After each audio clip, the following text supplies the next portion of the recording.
Olá! Neste vídeo falaremos um pouco da pesquisa e dos critérios para a redação dos trabalhos que iremos realizar.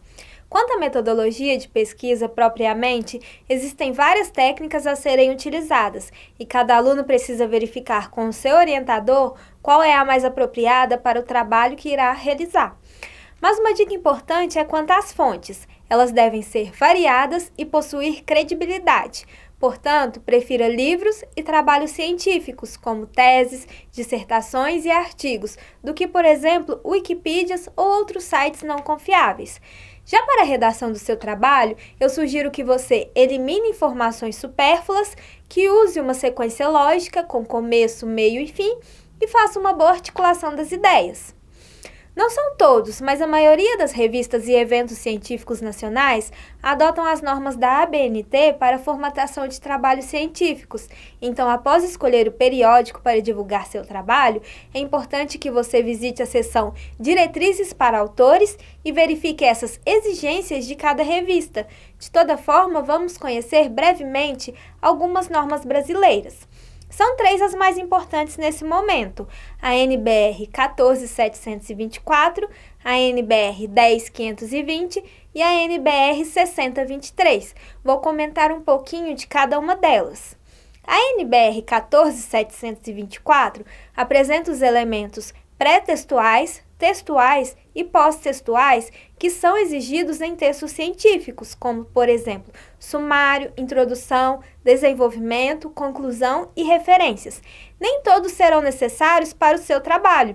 De conclusão, para isso, mais uma vez, eu chamo a atenção para a importância de se verificar as exigências particulares de cada revista ou evento. A NBR 10520 traz normas para citações. Basicamente, elas podem ser de 2 tipos: citação direta e citação indireta. Na citação direta, nós fazemos uma transcrição literal do texto consultado, respeitando a redação original, ortografia, pontuação e tudo mais. Quando esse trecho tem até 3 linhas, ele pode ser indicado entre aspas, conforme em nosso primeiro exemplo. Os estilos de aprendizagem podem apontar, por exemplo, que alguns estudantes apresentam facilidade de compreensão a partir de demonstrações matemáticas, enquanto outros necessitam de visualizações gráficas. Vieira Júnior, 2012, página 104. Observe que quando se trata de citação direta, devemos indicar também o número da página da obra original de onde o trecho foi extraído. Quando esse trecho tem mais de 3 linhas, ao invés de usarmos aspas, o destaque será dado por um recuo lateral de 4 centímetros, com espaçamento simples e fonte reduzida, normalmente tamanho 10. Veja um exemplo onde o último trecho se trata de uma citação direta. Sugere-se ainda que novos valores sejam considerados durante a formação profissional daqueles que irão lidar diretamente com a sala de aula. Para Vieira Júnior, 2012, página 186. Como na maioria dos casos, as instituições brasileiras contratam apenas professores com pós-graduação stricto sensu. Estes cursos poderiam contribuir significativamente com este quadro ao inserir em seus currículos, além destes conteúdos específicos, disciplinas de capacitação docente.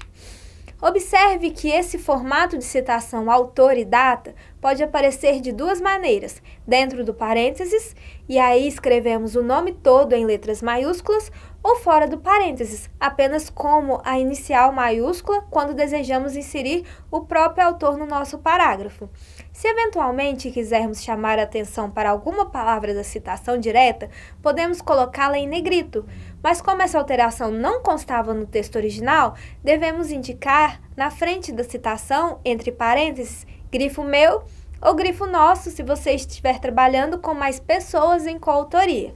Veja o exemplo. Segundo Vieira Júnior, 2012, página 88, sempre que o aluno revê e aprimora os modelos que usa para descrever ou explicar um fenômeno, isso significa que o aprendizado ocorreu sobre uma nova perspectiva, grifo meu. Desse modo, fica claro que o negrito não constava na obra original. Além da citação direta, existe também a citação indireta. Nesse caso, não há aproveitamento literal das palavras, mas apenas a reprodução das ideias vistas no documento original. Ou seja, mesmo que você reescreva a ideia com as suas próprias palavras, a citação do autor original ainda é obrigatória. Lembre-se sempre disso. Veja o exemplo. A construção de modelos mais próximos àqueles aceitos como científicos é resultado de evoluções constantes ao longo da vida acadêmica, com participação efetiva dos professores nesse período. Borges, 1998. Ou seja, a ideia foi reescrita com outras palavras, mas como ela foi extraída da obra de outra pessoa, ainda assim devemos citá-la para preservar sua produção intelectual. Uma última dica importante diz respeito à citação da citação. É sempre importante consultarmos as fontes originais daquilo que citamos. Apenas se o original não puder ser mais consultado, é que podemos fazer a citação da citação. Significa que eu vi alguém citar outra pessoa, e o que me interessa é a ideia desse terceiro. Veja o exemplo. Um experimento realizado por Manny Johnson Lehr em 1982, Apud Moreira, 1997, elucida a distinção entre modelos e representações proposicionais. Nesse caso, eu não tive acesso ao texto original, mas observei que ele foi citado por Moreira, a qual eu consegui acesso. Então, fazemos essa indicação utilizando a expressão apud, que significa citado por. Ou seja, é sempre muito importante dar crédito aos autores e às fontes que consultamos durante as nossas pesquisas. Por fim, falaremos da NBR 6023. Ela explica como devem ser feitas as referências no final do trabalho. Você irá observar que para cada tipo de trabalho existe um formato diferente a ser utilizado. A NBR 6023 traz inúmeros exemplos para os mais variados casos. É importante que você consulte essa norma sempre que tiver alguma dúvida. No entanto, existem 4 modelos que possivelmente você irá utilizar com mais frequência. A referência de livro, artigo em revista, artigo em congressos e teses. Veja esses 4 exemplos. Não iremos entrar em detalhes, mas se for preciso, você pode pausar o vídeo e observar o formato detalhado de cada um. Observe que só o fato de conhecermos esses formatos já nos permite identificar que tipo de obra é. Por exemplo, quando se trata de livro, o seu título é em negrito. Quando se trata de artigo em revista, é o nome do periódico que fica em negrito, e assim por diante.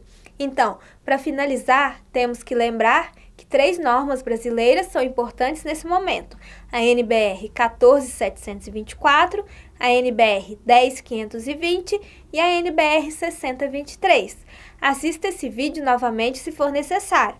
Lembre-se que mesmo conhecendo bem essas normas, você deve também verificar as exigências específicas da revista ou evento que você escolheu para submeter seu trabalho. Às vezes eles podem incluir exigências complementares. Bom trabalho!